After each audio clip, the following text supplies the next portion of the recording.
குழந்தை பிறந்துக்குது. யாருக்கு? உனக்கா? எங்களுக்கு எங்களுக்கா? உங்களுக்கா?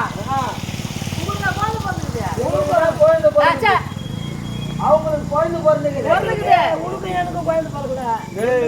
உனக்கு எனக்குமாடா? உனக்கா எனக்குமா? அதே டுமுக்கு டோபரு இத்தான வச்சுக்க. இருபது இடமா இருக்க ஜாக்கிரதை. ஏம்மா குழந்தை அழகா பிறந்திருக்குது. குழந்தைக்கு பேர் சொட்டும் விழா. அதனால நாட்டியம்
என்ன பண்றது?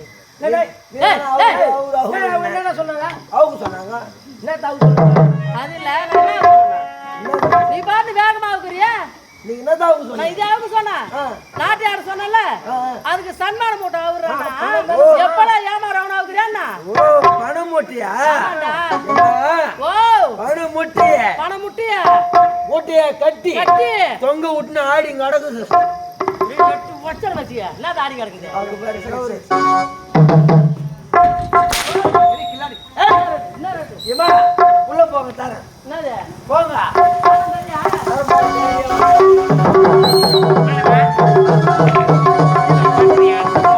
உன்னுடைய மகள் பிச்சிதபாடு 36 காலமாக வயிற்றிலே வீர விளையாட்டு விளையாடி கொண்டிருந்தார். அதற்காக அந்த மகனுக்கு என்ன பெயர் தெரியுமா? என்ன பெயர் சுவாமி? பிச்சிதபாடு. சுவாமி நீ பெற்ற பிள்ளைக்கு இல்லைக்கு வீரபாலன். வாழ்க! வீரபாலன்.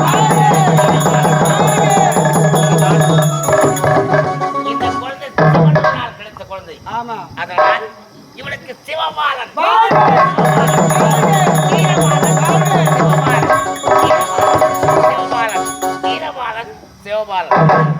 இந்த இரு குழந்தையும் நன்றாக வளர வேண்டும்.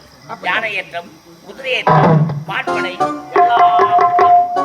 ஆய கலைகளை 64 கலைகளையும் கற்றுத்தர வேண்டும்.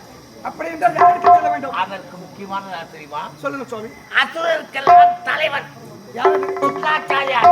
ஆ, அவரிடம் சென்றால் இந்த குழந்தைகளை எப்படித்தான் எல்லா கலையும் கற்றுக் கொடுப்பார். அப்படியே சொல்லு. அவரிடம் செல்லுங்க. அப்படியே ஆகட்டும்.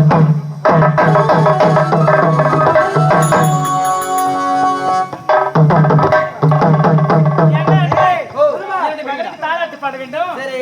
தொட்டில் குடிங்க. அம்மா, இந்த குழந்தையோ தாளாட்டி உறங்க வைத்துக் கொண்டிரு. நான் சுக்கராச்சாரியை கேட்டு திரும்பி வருகிறேன்.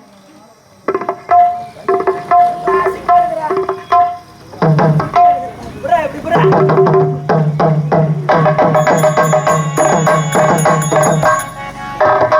என்னடா இப்ப ஒரு குசுமா கூட